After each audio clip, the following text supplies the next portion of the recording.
at the age of 34 that I could not have children. So pretty much had my last period at around 34. And then that's when I realized, okay, things aren't going to be, I'm not going to do this the easy way. It's going to be the hard I way. didn't even think, oh, if my period wasn't there at 34, I would have just gone, that's it, I can't have a baby. I'm going to go straight to adoption. I on the side was like doing blood tests and listening to what the doctors were telling me, and then I started doing IVF. But I knew that, as the term goes, flogging your own eggs. I knew that that was going to be a challenge because that's what I was doing. I was flogging. Welcome to the Yes I Can solo podcast. Yes I Can is an inner knowing you come home to, a supportive space for women navigating solo motherhood, sharing real stories and the inner shifts that help you feel steady, safe and connected, moving out of overthinking into clarity, confidence and excitement. I'm your host, Betty Fotofili, solo mum by choice. Let's explore the magic of doing it your own way. Today, I'm speaking with a wonderful woman who, against all odds, went ahead and became a solo mum by choice. So welcome. Thanks so much for coming on here, Gina. Everyone, this is Gina. Thanks, Hello. Betty. Thanks for having me.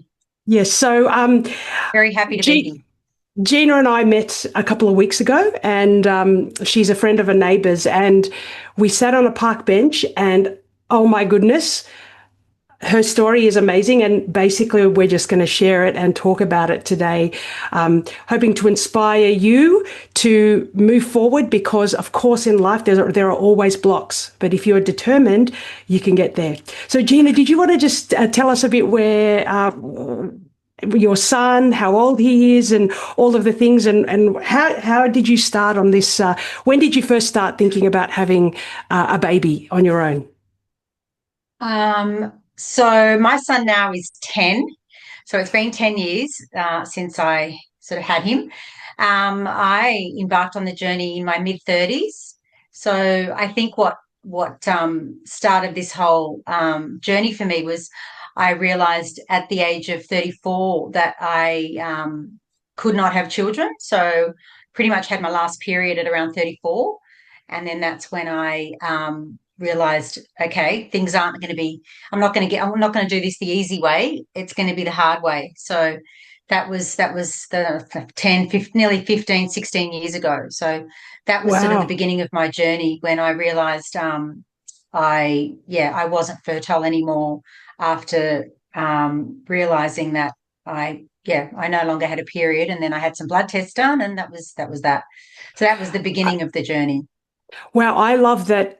Most women probably would have, or I didn't even think, oh, if my period wasn't there at 34, I would have just gone, that's it, I can't have a baby. I'm going to go straight to adoption or whatever it was.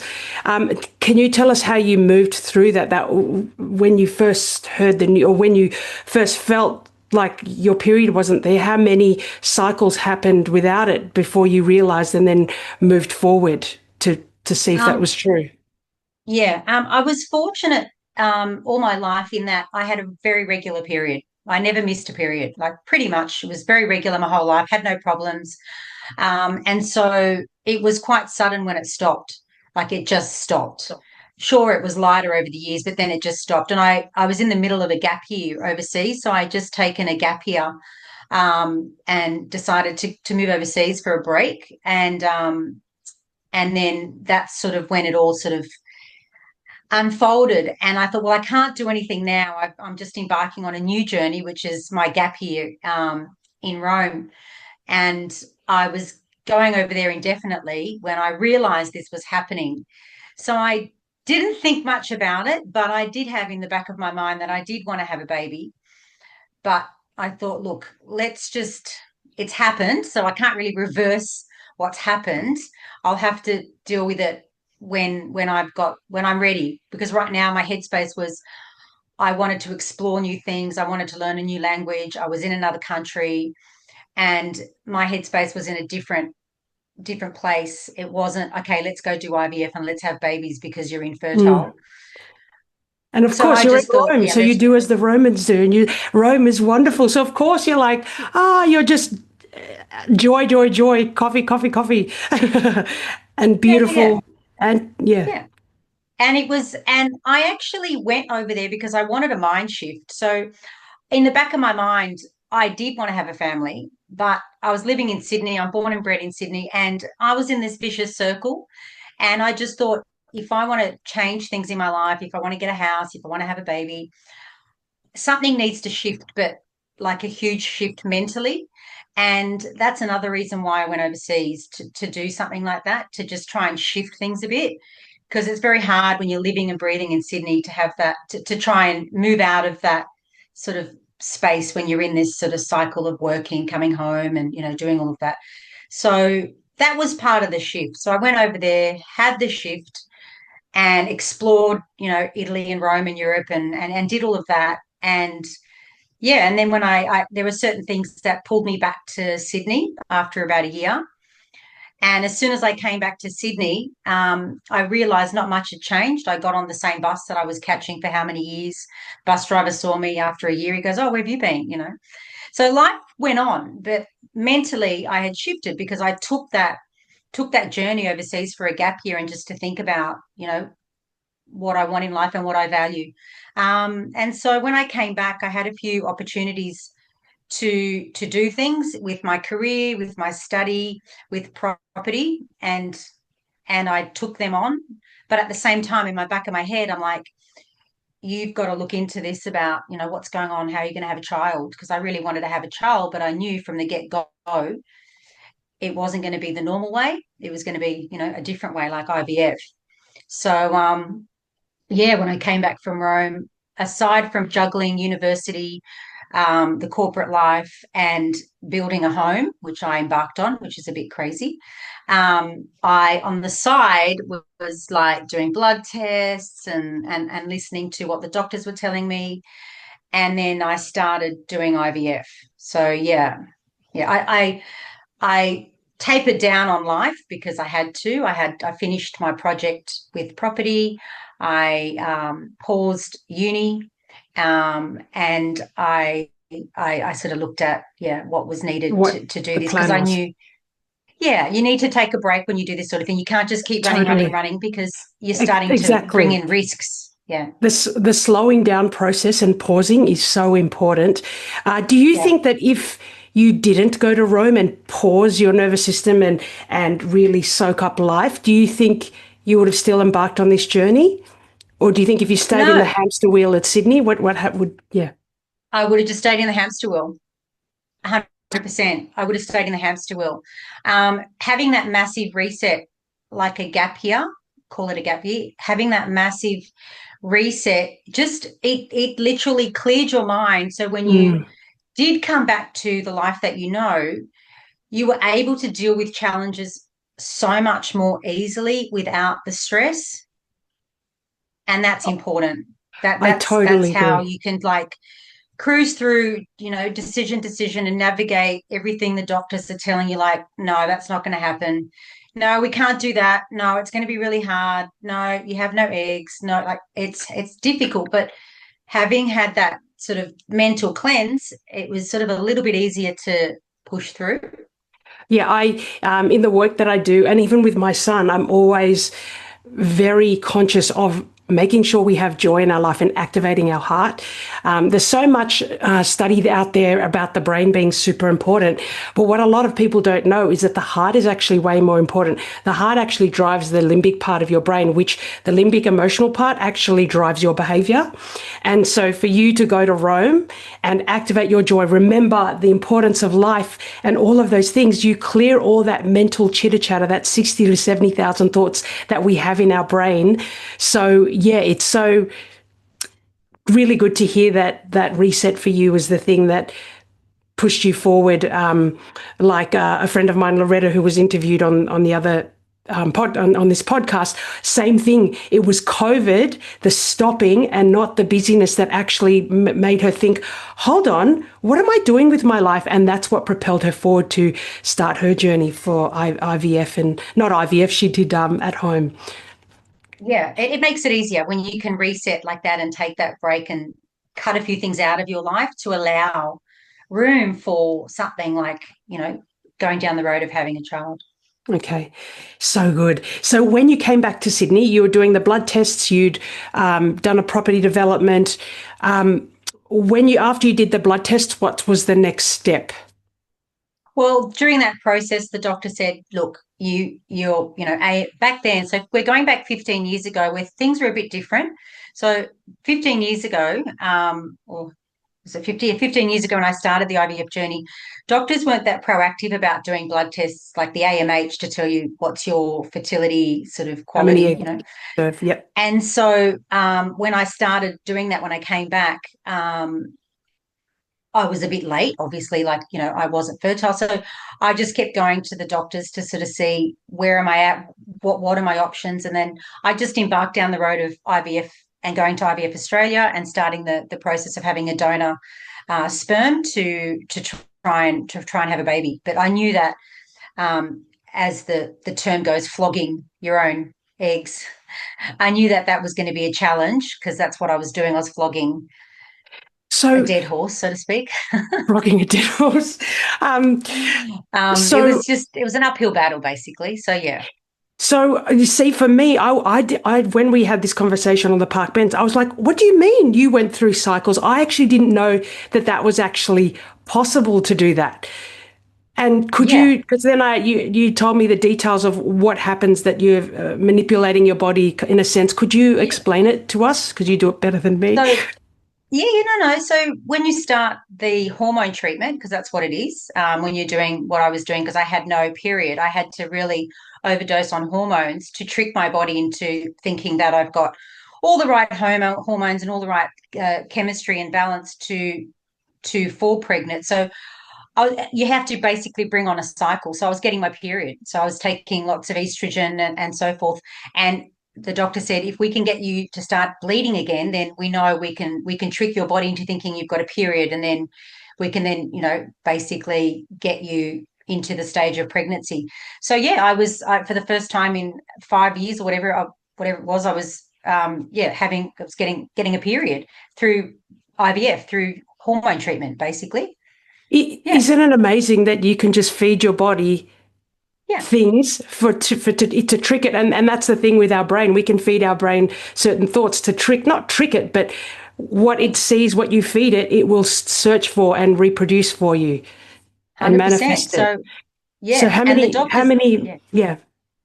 the doctors did say that once. I mean, the doctor said once you start taking these these hormones, you're going to feel like you're 21 again because you're basically putting these hormones back into your body, and you're bringing back on the period, and you're feeling energetic. And it's not like when you're going through menopause, and it's how you feel when you're going through menopause. It's a different sort of stage. You're lethargic, you're tired, you're not motivated. But when you've got all the right hormones, you're ecstatic, you're active, you're playful, you're this, you're that. So it was a total body transformation. And yeah, I think from the age of 35 to about 40, I was in Australia, and I can't remember how many times I did IVF in terms of getting a donor sperm and trying to use my own eggs. So the treatment encourages your ovaries to produce eggs. Don't ask me how that works, but Oh, considering my ovaries, the shop had closed. I don't know how that works, but the shop had closed, but you forced it open. it's technology. It's like when yeah, I don't know. It's drugs. It's the treatment. It's technology. Science is amazing, absolutely Yes. amazing. So, And so how many for eggs those that do you remember how many eggs you oh, retrieved from each cycle roughly? Were they high, none, like low? none, nothing. There was one cycle I went in and I got nothing. Another cycle I went in, and when you wake up, they write the number on your hand. I got one, and that didn't last more than a day, so he couldn't use that. So it was like that every time I went in to get egg retrieval. When they look in the scan and go, oh, I think we can get an egg, and then you'd go under. I'd get like one or none, and the one or the two maybe that I got didn't even last a day, so they weren't worthy of using to To form make an an embryo. embryo. Yeah, And I there mean, was no. is such a hard process. How did you get through it? And did you have a break in between each cycle? Yeah. How did you get through it to ground you to keep going? Um, yeah, that's important. You need to have breaks. At the time in Australia, so we're going back, again, yeah, 15 years in the IVF treatment in Australia, you had to go on waiting lists for the donor sperm. I'm not sure if you do that now. So that gave you a bit of time to reset, but you were also anxious because it was like a 6 month waiting list. And you're thinking, I can't wait 6 months every time. So when you thought you were going to reset and take a break, you're worried about this 6 month waiting list period. So that was the stress that I was also having during that 4 year period in Australia trying to conceive. So that's when I sort of decided this isn't working. Yes, it's important to have a break, but these 6 month waiting list periods on IVF is ridiculous. So, did you have to have a different donor sperm each time? Is that what happened? Did they didn't reserve the same Sometimes, donor yeah. sperm? Oh, It wow. depends it depends, yeah. It depends if that donor's got any more, if there's more left with that donor, you can request the same donor, but then if there's nothing left because someone's, used what they've got, you've got to go on the waiting list and find another one. It wasn't very easy back then in Australia. So that's when I Mm. decided I can't be waiting like this forever. Yep. And then that's when I embarked on researching about doing IVF overseas. And not only that, I also embarked on, during that time of 4 years of IVF in Australia, I was processing, I'm going to have to get an egg donor. Yeah. So And that whole that's, time you had it in the back of your head, did you speak to counsellors from via IVF clinic to help you through that, um, to process it, or was it you talking to friends and family? How did you yeah. feel like get through it? I spoke to my GP is really good. I've had a GP, the same GP for 20, 30 years. So she's like a counselor. She's fantastic. So I spoke to her a lot about it. And yes, I did speak to like two or three really close girlfriends that I had about it. My mum from the get-go, the first time I did a embryo transfer, she was there and she did say to me, look, if this doesn't work, just go and get an egg donor. Like she didn't care. She Mm. didn't really, she just wanted me to be happy and to have a child. So yeah, I just spoke to some of my closest friends and my doctor to help me through thinking about doing the egg donor because that's something a woman never thinks about. Mm. It's we're conditioned to provide and have a child and do the, Of our own DNA and all of that. yeah, And you did say to me, you did say it was really important for you, wasn't it, to try to get your own. Is that, and absolutely. I that's had why to you go went through through it? that journey. I think all women, even, I think anyone that's may have gone through the way I went through, where you start at the point of there's nothing, still has to go through a bit of a journey to then make that decision of egg donor. To just, know that, okay, I've tried it, technology's given it a good go. The science and the technology behind it have tried to help me produce my own eggs, but it's not meant to be. And Mm. then once you've done that for several years, then you can process the next stage of that journey, which is egg donor. So it's a different, if it's a different stage, the mental space in your head just now gets consumed with, okay, this is where we're going. Yeah, but that takes time. It doesn't happen overnight. Maybe for some it does. Maybe if you've had some sort of an accident or car accident, I don't know, you've had some cancer or something, and you know that there's no way in hell you can conceive or something, you go straight to egg donor. I don't know. But Yeah, for but for me, you, it seemed like a yeah, process. Kind of, would you say it was your grieving process at the same time, and or just there's a bit 100%. of freedom Yeah, in trying, yeah, for sure. Like definitely grieving. Yeah, definitely grieving. And yeah, definitely grieving to then move to the next stage and get on with the show. Yeah, fantastic.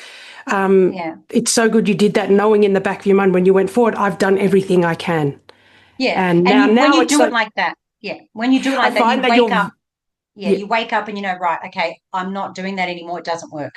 doesn't work. I'm trying something different. And I love you. You're so solution focused. I think that's why you're so good with the property development world. Like, because you just go, that's not working. Let's try this person, make another call, make another call. So what is the next step? You said you researched using eggs donor. Could you Yeah. walk us through that? So I found an agency in Bondi Junction that connected with IVF hospitals in Greece because my background is Greek. And this husband and wife team in Bondi Junction had the relationship with the IVF hospitals overseas. They work with other EU countries as well. Hmm. And they basically explained to me that there are like egg banks in Europe. You don't have to go on waiting lists as well as sperm banks. You don't have to go on waiting lists. They are just there. You just press go and you get into the program.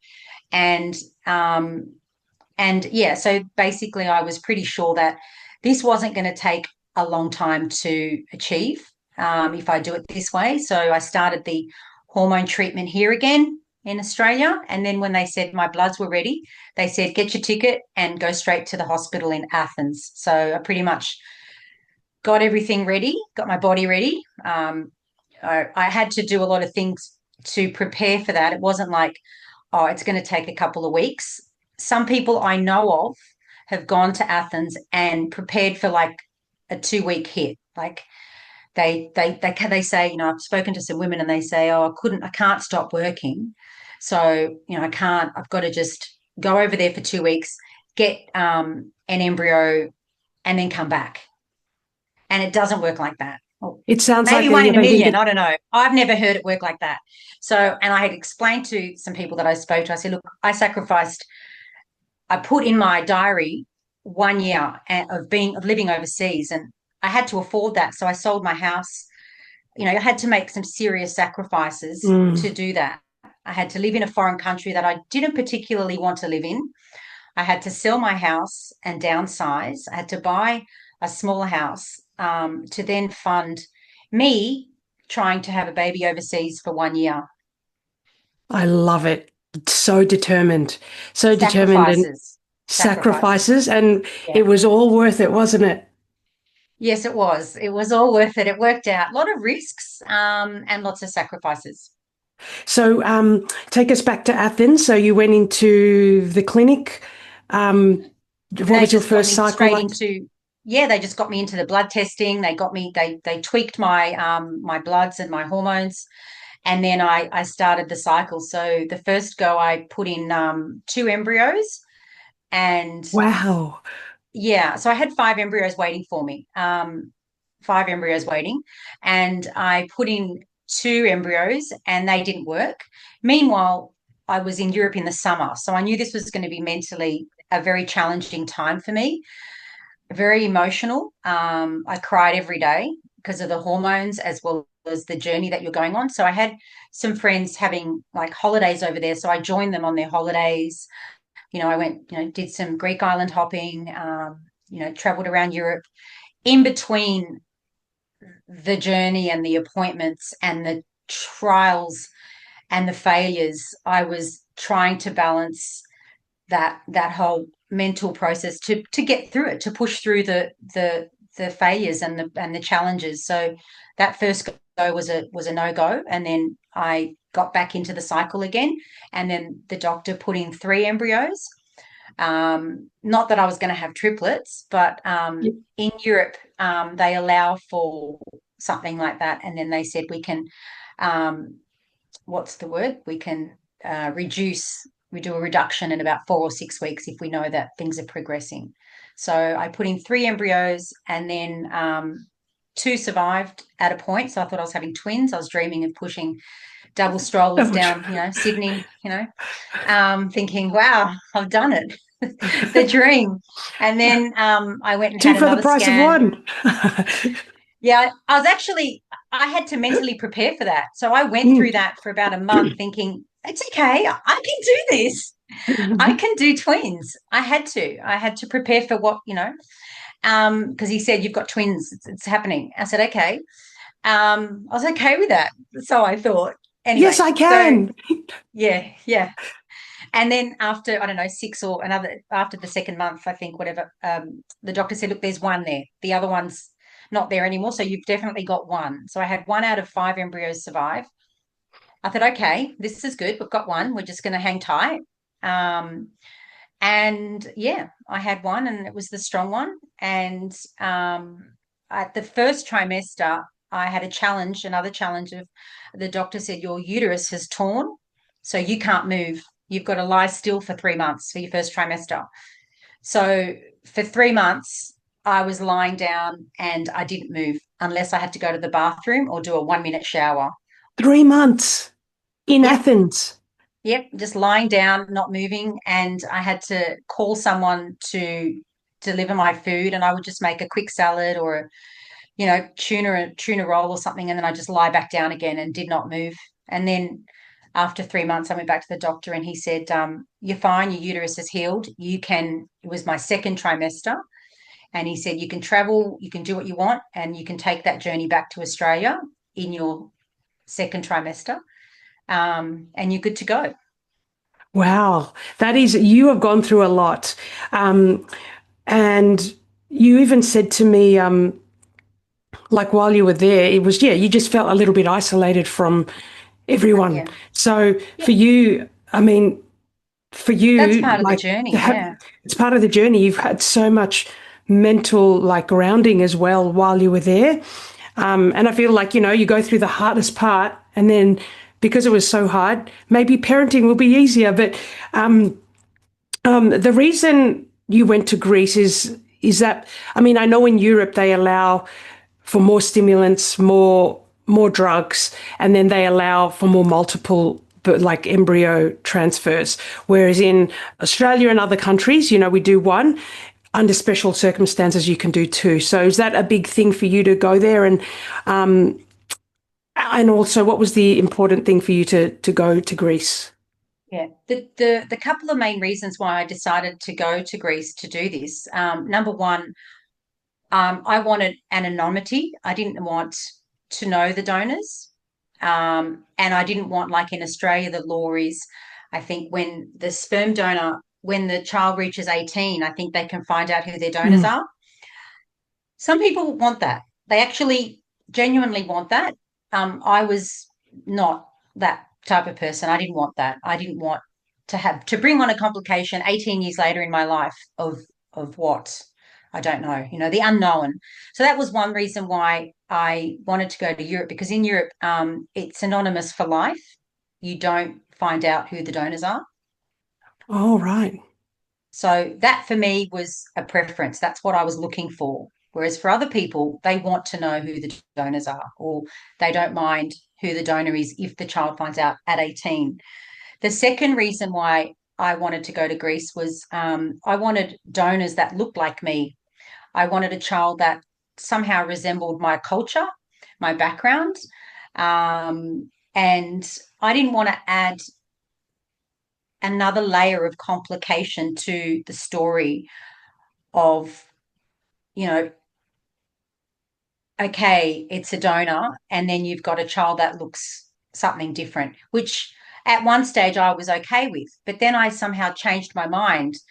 And I really wanted a child that was from my background, from my, gene pool, so to speak. And that's when I spoke to the doctors and they said, because you're coming to Athens, we've got a lot of Greek donors that look exactly like you. They are, three generations, four generations Greek.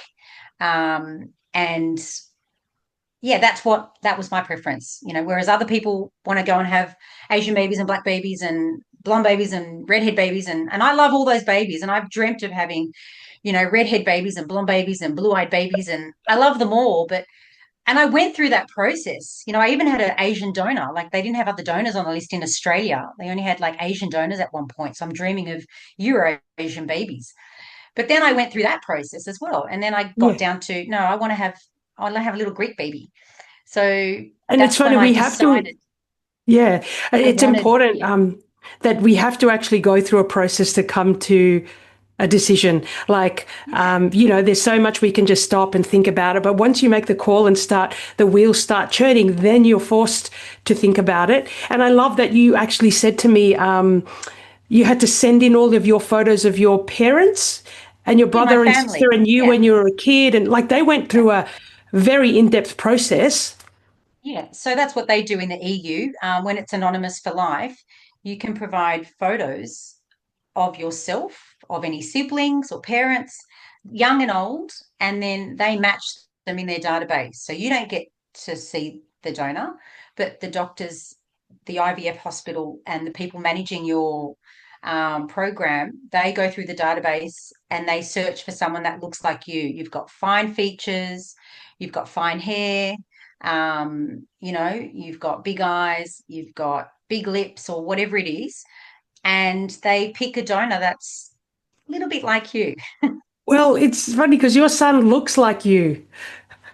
Very, That's very, what a very lot of similar. people They did say. such a great job. Yeah, yeah. Like I wasn't looking for a twin, a mini me, But but you got one. I think it's just, yeah, it just happened that way, and it's nice, but the main thing is that they were healthy, and things worked out. I'm healthy, they're healthy. That was the main thing, but now when I tell that story to my son, it's about culture, it's about, the journey that I went through, and yeah, there's so many aspects and layers to it.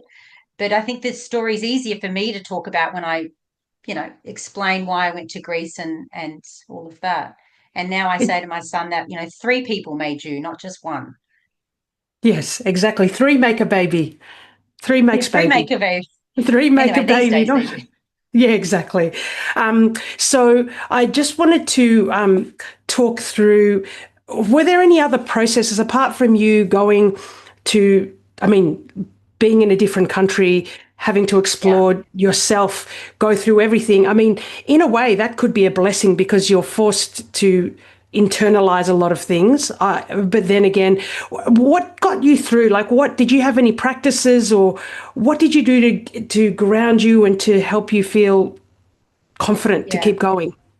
100%. I blocked out noise. I didn't socialize a lot. I didn't have any friends over there that I would see a lot during that process. So I really had to focus on my health, because I had, this was a huge risk I was taking in another country. It's not like I can come back next year. Yeah. So I focused just on my health, the food I was having. I would treat myself and go on, lovely walks on the beach, do a little boat trip. I would do yoga classes. I was probably the healthiest I've ever been in my life, mentally and physically, when I was preparing for pregnancy. I was doing all the vitamins before you fall pregnant that you're supposed to take when you're pregnant. So I think for the first 12 months before I conceived, I was doing what I would do to my body if I was pregnant. And that's really important to mention, is is taking on that mindset that if you're preparing to fall pregnant and you've got a lot of challenges to fall pregnant, it's important to look at that health aspect, the biology aspect, and look at, putting your body into that sort of space of being pregnant through food, through vitamins, through, massages and doctor appointments and conversations and consultation and yoga classes and all of that. Like, you've got to pretend you're actually pregnant and you're looking after a child. And that's how I sort of thought about it and really took it very seriously. It wasn't like, oh yeah, I hope I fall pregnant. So really, you were acting like you were pregnant, like expecting that it was already very natural to you. Yeah, I wasn't doing it in Australia as much because I was in the noise in Sydney. But when I went Mm. over to Greece, I was in the zone. I was like 1,000% pregnant when I wasn't pregnant, and treating my body, talking to my body, and doing all the things I was doing as if I was. Yeah. I To love it. just, As yeah. if you're acting as if, and that's an important Yeah. thing with the work that I do as well. Is like when you're in lack, even when you're like, I want, you're actually in lack because you're saying, I don't have it. And you're tensing up and you're, I want, which means I'm in lack. But when you're like, I am pregnant, I am acting as if I'm pregnant, the energy is so much different, isn't it? Yeah, And it what a is. Yeah. blessing that you were out of the hustle. Because when you're in Sydney, I guess you relate to 9 to 5, hustle, family, da da da da. Whereas you, what a blessing to be away from that. And it was all about you and your baby. And you Yeah. embodied all of Yeah. that, Yeah. Yeah. acting as if. I was fortunate that I had that I could do it. Like I rented my home in Sydney and I could just escape and do it and practice like that. It's like a practice. It's a it's a way of being to get into that space of okay, yeah, this is what's going to happen and this is and I was adamant that it was going to happen. There was no like it's going to happen, and that's why I was feeding my body what I needed to feed it. And if the doctor said lie down for 3 months, I was lying down for 3 months straight. I was not taking any extra steps if You I weren't didn't need them. I cheating. didn't leave my apartment. No, no cheating, no cheating, No cheating. no cheating. That's I was amazing. religious, yeah, religious with my diet. You know, how many glasses of water a day, how many vitamins, like totally religious. Yes. I love the concept of the bucket. And if you had like a full bucket, but if you were in Sydney or your energy is being poured out to like family, this, you get the holes come in the bucket and it starts to drain your energy a little bit. And then you're thinking Yeah, of work or you think of paying your bills. The energy is draining from that bucket. So you are less full and you're operating from a place of lack or you're not in abundant of energy. Whereas in Greece, yeah, you had a full bucket focused on you without the noise. And quite often, what I find, even when women become solo mums, that we get busy, busy. I've got to do this, I've got to do that. Instead of the pause, the breath, and just calming it all because we actually have so much power in just ourselves and calming our thoughts and stepping into our heart. Sounds a bit woo woo, but it's true because when yeah. we're looking after this, your intuition is much higher, it's more magnetized. So it's It wasn't so. easy. It wasn't easy. It's hard to stop. It was very hard to stop. Oh, definitely. I even find it hard. Sometimes when I wake up late and I haven't done exercise, mate, I guilt myself for a moment. I'm much better at it now, but because we're so Yeah, used to like our worthiness, if we're not doing anything, if we haven't done 5 things before 7 a.m., failure. No, I mean, it gets that I find that that's the identity for me and a lot of women. I mean, women like you and me or solo mums, we're high achieving, highly functional women because we wouldn't be if we didn't embark on this journey. So a big thing is the power mindset. Like you're needed at work, you're busy at work, people are hanging on your decisions, and so you're going from that identity of being needed, the power, da da da, to slowness of motherhood, and the baby needs you, but she doesn't know how powerful you are yet, or he. So I feel like that's a big mindset shift for us who are so high functioning important. into Yeah, quietness and motherness. How did you find that so whole important. transition and your pregnancy coming back to Australia? How was that? I'm just mindful of time here. We'll Yeah. start wrapping it up. But how was the when you came back to Australia? Take us through that. So I came back at 5.5 months. And I, looking back now as we're talking about it, everything was so quiet. I just floated back Right. into Sydney. Like I was literally in my little bubble. Like there was no noise in the bubble. I was at peace. I had Oh, achieved what I wanted. He was 5.5 months. I literally floated back like just this pedal going down this stream with nothing else in the water. And I was able to break the news to everybody that was having a baby. I actually broke the news on Facebook around Christmas to tell people that I was having a baby, and I did it through IVF. So yeah, came back to Sydney. I stayed with my best friend at Bondi for 2 weeks while my place was being leased out, and then after 2 weeks, I could move back into my house. And yeah, the main thing was I came back just this different person. It wasn't rush, rush, rush. It was mm, just I've slowed down. I've trained my brain to just slow right down. I've trained my brain to block out the noise. I've trained my brain to just simplify life and just focus. And it was and in that space, the pregnancy was amazing. I had no complications basically. I could have had 10 pregnancies Wow. like that. It was a really easy pregnancy. I had no problems um, cooking babies in my tummy. And then, yeah, I gave birth on the 28th of May with a C-section. Yeah, it was very simple, like 5 seconds in, out, that's it. Like, Oh, wow. yeah, And how old yeah, were very you when simple. he was born? I was 40 when he was born, and I turned 41 that year. Wow. And so the whole process so Sorry, it was yeah, like 41. 6 years process, six and a bit years. Yeah, Wow. yeah, 34, 35, and then 41. Yeah, about 6 years. Yeah, yeah, Fantastic. What a story against all odds. Because really, I was so surprised when you said, what, you didn't have your period, but you still had a baby. What the? And I almost thought of, oh, was it going to be surrogacy or I didn't know. mm, I mean, this is great for all women, even, 34 is so young to lose your period, but there's so many ways. And even now, there's probably even more technology than 15 years ago to support someone who really wants to have a yeah, baby. yeah. What would be something, what was your main fear? I'll just wrap it up. Your main fear doing this journey and how you pulled through it. Not having a baby. Mm, Just the initial fear was, okay, I might not be able to have a baby because I wasn't educated enough at the start. So that was a big, at the beginning was like, holy shit, I don't think I can have a baby.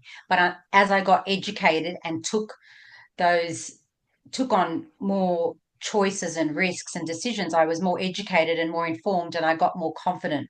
So the mm. fear went away once you started learning and educating and trying out. The fear sort of subsides, and then you just get on this power journey of it's going to happen by hook or by crook. It's going to happen, and then fear just is left behind.